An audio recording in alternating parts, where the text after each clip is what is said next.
رات کے کھانے میں انیتا نے بہت اچھا کھانا بنایا۔ ہم دونوں نے خاموش بیٹھ کر کھانا کھایا۔ انیتا کے ہاتھ کا کھانا بہت مزیدار تھا اور میں نے اس کی تعریف بھی کی۔ اس پر انیتا نے میرا شکریہ ادا کیا۔ وہ مجھے اور بھی پراسرار سی لگنے لگی تھی۔ آج کے سارے واقعات میرے لیے بہت ہی پرسکون کرنے والے تھے۔ تھکاوٹ کے بعد رات کو جب میں بستر پر لیٹا تو مجھے اپنے والدین کی یادیں آنے لگی۔ میری آنکھوں میں آنسو بھر آئے تھے۔ میں چھت کے پنکھے کی جانب دیکھتے ہوئے لیٹا ہوا تھا اور سوچ رہا تھا کہ آگے کیا ہوگا۔ پھر اچانک مجھے اپنے پیروں پر کسی کے نرم ہاتھوں کا لمس محسوس ہوا۔ میں چونک کر اٹھ بیٹھا۔ سامنے دیکھا تو انیتا میرے پیروں کے پاس بیٹھی ہوئی تھی۔ میں کچھ بولنے ہی والا تھا کہ پھر وہ کہنے لگی، چھوٹے مالک، مجھے پتا ہے آپ بہت تھکے ہوئے ہیں، اسی لیے مجھے آپ کی خدمت کرنے دیجیے۔ انیتا میرے پیر کسی علیحدہ طریقے سے ہی دبا رہی تھی، لیکن میں ماں باپ کے خیالات میں کھویا ہوا تھا، اسی لیے اس وقت مجھے کچھ سمجھ نہیں آیا۔ انیتا میرے پیر دباتے دباتے دھیرے دھیرے اوپر کی طرف بڑھنے لگی۔ میں نے اسے کہا، سنو، پیر دبانا بس کرو اور مجھے سونے دو۔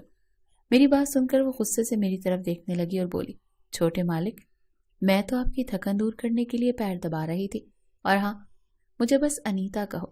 اتنا کہہ کر وہ مجھ سے پیچھے ہوئی۔ آپ کو اور کچھ چاہیے ہو تو آواز دے دینا۔ پھر وہ میرے کمرے سے باہر چلی گئی۔ میں بھی اپنی سوچ میں ہی ڈوبا ہوا تھا۔ اس رات مجھے کم نیند آئی، مجھے پتہ ہی نہیں چلا۔ اگلی صبح میں جاگا تو میرے سامنے جو منظر تھا اسے دیکھ کر میں چونک کر اٹھ کر بیٹھا تھا۔ میرے کمرے میں نوکرانی سوئی ہوئی تھی۔ یہ دیکھ کر میں پریشان ہو گیا۔ میں سوچ بھی نہیں سکتا تھا کہ انیتا میرے کمرے میں سوئی ہوگی۔ اس کے کپڑے بھی تھوڑے بے ترتیب لگ رہے تھے۔ آخر ایسا کیا ہوا تھا کہ انیتا میرے کمرے میں سوئی ہوئی تھی؟ اور اس کی حالت ایسی تھی، میں تو پوری طرح سے گھبرا گیا۔ جب انیتا کو جگانے کی ہمت نہیں ہوئی، پانی پینے کے لیے میں کچن میں گیا، اور جب واپس لوٹا تو میں نے دیکھا کہ انیتا اپنی ساڑی کے پلو کو ٹھیک کرتے ہوئے میرے کمرے سے باہر آ رہی تھی۔ وہاں آخر کیا ہوا تھا یہ میں سمجھ نہیں پا رہا تھا۔ تھوڑی دیر بعد انیتا میرے لیے ناشتہ بنا کر لے آئی۔ ہم دونوں نے ساتھ میں ناشتہ کیا، لیکن میں اندر سے نگاہیں ملانے کی ہمت ہی نہیں کر پا رہا تھا، کیونکہ ضرور کچھ نہ کچھ پچھلی رات کو ہوا تھا، لیکن مجھے کچھ یاد نہیں آ رہا تھا۔ مجھے خوف تھا کہ کہیں مجھ سے کوئی بڑی غلطی نہ ہو گئی ہو۔ ایسی صورتحال میں کبھی پہلے نہیں پڑا تھا۔ اب تو مجھے خود پر یقین نہیں ہو رہا تھا، کیونکہ جو کچھ بھی ہوا تھا وہ کچھ الگ تھا۔ میں ناشتے کی میز پر بیٹھا تھا، تب انیتا نے مجھے مالک کہہ کر آواز دی۔ میں نے اس کی طرف دیکھا تو اس نے کہا، مالک، آپ کچھ سوچ رہے ہیں کیا؟ تب میں نے ہمت کر کے انیتا سے پوچھا، انیتا، تم رات کو میرے کمرے میں میرے پاس کیا کر رہی تھی؟ تمہارا تو الگ کمرہ ہے نا، پھر بھی تم میرے کمرے میں کیوں سوئی؟ اس پر انیتا بولی، چھوٹے مالک، کل رات میرے کمرے میں چوہا گھس آیا تھا، اور مجھے چوہوں سے بہت خوف لگتا ہے، اسی لیے میں نے اپنے کمرے کو بند کر کے آپ کے کمرے میں آ کر سونے کا فیصلہ کیا۔ میں نے ایک اور کمرے میں سونے کی کوشش کی، لیکن مجھے نیند نہیں آئی، اسی لیے میں آپ کے پاس آپ کے کمرے میں آ کر سو گئی۔ آپ بھی گہری نیند میں تھے، اور میں نے سوچا کہ صبح اٹھنے سے پہلے میں اٹھ جاؤں گی، لیکن رات کو چوہے کی وجہ سے دیر ہو گئی تھی، اور میں صبح وقت پر نہیں اٹھ پا رہی تھی۔ پر آپ کو ایسا کچھ کرتے ہوئے میں نے بالکل نہیں سوچا تھا، لیکن جو ہوا اچھا ہوا۔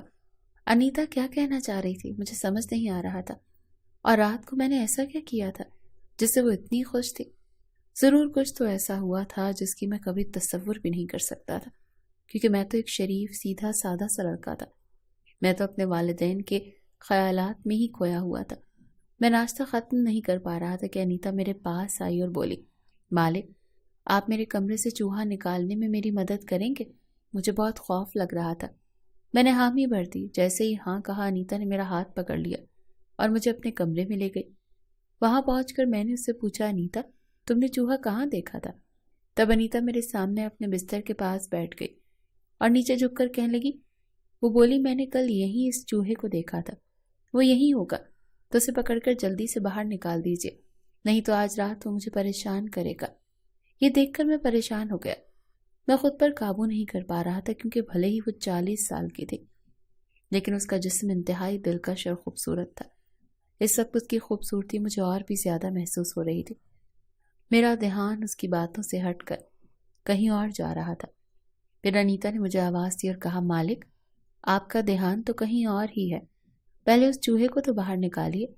اس وقت اس کی خوبصورتی مجھے اور بھی زیادہ محسوس ہو رہی تھی۔ میرے دل میں انیتا کے لیے ایک مختلف قسم کے جذبات جاگنے لگے تھے۔ میں بھی اب جوان ہو رہا تھا، لیکن اس وقت مجھے سب سے زیادہ اپنے والدین کی فکر تھی۔ مجھے پتا تھا کہ وہ جیل میں ہیں، لیکن وہ کب باہر آئیں گے اس کا کوئی اندازہ نہیں تھا۔ کچھ دن ایسے ہی گزر گئے۔ انیتا کا رویہ میرے لیے اب کچھ مختلف ہو رہا تھا، اور وہ نوکرانی کی طرح نہیں بلکہ کسی ماڈل کی طرح دکھنے لگی تھی۔ وہ مختلف قسم کے کپڑے پہنتی رہی۔ میں نے اسے پوچھا کہ تمہارا یہ لباس اور رہن سہن اتنا کیسے بدل گیا؟ اس نے جواب دیا کہ چھوٹے مالک بڑے مالک نے کل ہی مجھے تنخواہ دی ہے، وہ بھی 2 گنا۔ لیکن اگر آپ میرے کپڑوں پر سوال کر رہے ہیں تو مجھے لگتا ہے کہ آپ کو میرا یہ حلیہ پسند نہیں آ رہا۔ میں نے کہا نہیں، ایسا نہیں ہے، تم بہت اچھی لگ رہی ہو، بس تمہارے بدلتے انداز کو دیکھ کر میں برداشت نہیں کر سکا اور پوچھ لیا۔ اس پر انیتا نے مجھے شکریہ کہا، مگر اس کے لیے میرے جذبات بدل رہے تھے، بلکہ اس کے ساتھ آگے بڑھنے کی بھی خواہش ہونے لگی تھی۔ مجھے یقین تھا کہ وہ ان باتوں کے لیے انکار نہیں کرے گی، لیکن میں یہ نہیں سمجھ پا رہا تھا کہ اس کی شروعات کیسے کروں۔ اسی لیے میں نے خود کو تھوڑا سنبھالا اور فوراً کوئی قدم نہیں اٹھایا، لیکن یہ میرے تصور سے باہر تھا۔ میں نے سوچا انیتا خود ہی ابتدا کرے گی اور مجھے ایسا احساس دلائے گی۔ وہ ایک 40 سال کی عورت تھی اور اپنے تجربات کی بارش مجھ پر کرنے والی تھی۔ اس کی خوبصورتی نے مجھے مکمل طور پر دیوانہ بنا دیا تھا۔ وہ میری ہر بات مانتی تھی اور مجھے کہنے لگتا کہ وہ میری خواہشوں کے خلاف نہیں جاتی تھی۔ میں جو کچھ بھی کھانے کے لیے کہتا وہ فوراً بنا دیتی۔ اس کے ہاتھوں کا کھانا بھی بہت مزیدار تھا۔ اب تو میں انیتا کے پیار میں مکمل طور پر ڈوب چکا تھا۔ اب تو میں انیتا کے پیار میں اس طرح ڈوبا ہوا تھا۔ انیتا کی وجہ سے میری حالت تیزی سے بہتر ہونے لگی تھی، لیکن مجھے اس کا احساس تب ہوا کہ وہ رات آ ہی گئی جب انیتا مجھے میری خواہشوں کو پورا کرنے والی تھی۔ ڈنر کے بعد میں اپنے کمرے میں بیٹھا تھا، تب انیتا میرے لیے دودھ کا گلاس لے کر آئی۔ اس وقت وہ مجھ سے بہت پیار سے بات کر رہی تھی۔ اس کی حرکات و سکنات کچھ مختلف تھی۔ جب میں نے نظر اٹھا کر اس کی طرف دیکھا تو جیسے میں خود کو بھول گیا تھا۔ اس نے سرخ رنگ کا ایک لباس پہن رکھا تھا جو اس کی خوبصورتی کو اور بڑھا رہا تھا۔ اسے دیکھ کر تو میرے دل کی دھڑکنیں تیز ہو گئی تھیں۔ میرے ذہن میں کئی طرح کے جذبات امٹنے لگے تھے، لیکن میں نے خود پر قابو کرنے کی کوشش کی، کیونکہ بھلے ہی وہ میرے خلاف ایسا برتاؤ کر رہی تھی، لیکن میں یہ نہیں سمجھ پا رہا تھا کہ اس کے دل میں کیا چل رہا ہے۔ وہ میرے پاس بستر پر آ کر بیٹھ گئی اور اس نے دودھ کا گلاس میرے ہاتھ میں دیا۔ جیسے ہی میں نے گلاس اٹھایا، انیتا نے کہا، آج آپ اپنے ہاتھوں سے دودھ نہیں پئیں گے، آج اپنے ہاتھوں سے آپ کو میں پلاؤں گی اور آپ کو پینا پڑے گا۔ میں نے اسے ایک عجیب سی مسکراہٹ دی۔ میں نے اس کا ہاتھ ہٹا دیا اور میں نے اس سے کہا، تم بھی تو کچھ کھاؤ، کیا تمہیں بھوک نہیں لگی؟ میری بات سن کر وہ مسکرانے لگی اور کہا، چھوٹے مالک، آپ کو میرا خیال آ ہی گیا۔ یہ سن کر میں نے اس سے کہا، مجھے تمہارا خیال ہمیشہ سے تھا، تم نے میرے مشکل وقت میں میری اتنی مدد کی، اس کے لیے تمہارا بہت شکریہ۔ پھر میں نے اپنے ہاتھوں سے کھانا کھلانا شروع کر دیا۔ کھانا کھاتے وہ تھوڑی مختلف لگ رہی تھی۔ وہ آہستہ آہستہ میری طرف بڑھنے لگی۔ وہ اس قدر قریب آ گئی کہ میں اس کی سانسوں کو بھی محسوس کر سکتا تھا۔ ہم دونوں ایک دوسرے کے بہت قریب تھے۔ انیتا مجھے بھی ایسا ہی تجربہ دینے والی تھی۔ میں نے کبھی نہیں سوچا تھا کہ میں اتنی جلدی کچھ ایسا محسوس کروں گا۔ اس نے میرا ہاتھ پکڑا اور مجھے ہوش ملائے۔ اس نے کہا، مالک، میرے پاس اس ڈبے میں آپ کے لیے ایک سرپرائز ہے، لیکن اسے دیکھنے کے لیے آپ کو اپنی آنکھیں بند کرنی ہوگی۔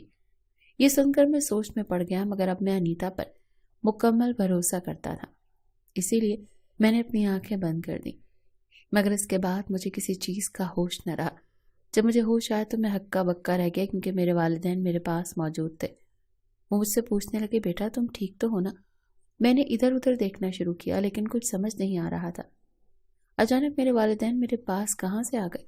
یہ دیکھ کر میرے ماں باپ سمجھ گئے کہ میں الجھن میں ہوں۔ میرے ماں باپ نے کہا، بیٹا تم بس بچ گئے ہو، نہیں تو ہمارا پورا گھر برباد ہو چکا ہوتا۔ میں نے ان سے پوچھا، آخر ہوا کیا تھا اور انیتا کے ہاتھ میں ہتھکڑی کیوں تھی؟ تب میرے والد نے کہا کہ جب میں نے ٹرانسپورٹ کا کاروبار شروع کیا تو میرے بچپن کا دوست میرے ساتھ پارٹنرشپ میں تھا، مگر اس نے ٹرانسپورٹ آرڈر میں بڑی گڑبڑ کر دی تھی، لاکھوں روپے کا فراڈ کیا تھا۔ جب مجھے اس کا پتہ چلا تو میں نے اسے پارٹنرشپ سے باہر کر دیا اور پولیس کے حوالے کر دیا۔ اس کی بات کا بدلہ لینے کے لیے اس نے ہمارے ٹرانسپورٹ کی گاڑی میں غیر قانونی سامان بھر کر بھیج دیا، جو پولیس کے ہاتھ لگ گیا۔ اسی وجہ سے تمہاری ماں اور مجھے غیر قانونی کام کے لیے گرفتار کر لیا گیا، مگر 2 دن بعد پولیس نے تمہاری ماں کو چھوڑ دیا۔ تب تمہاری ماں نے مجھے جیل کے بعد بھی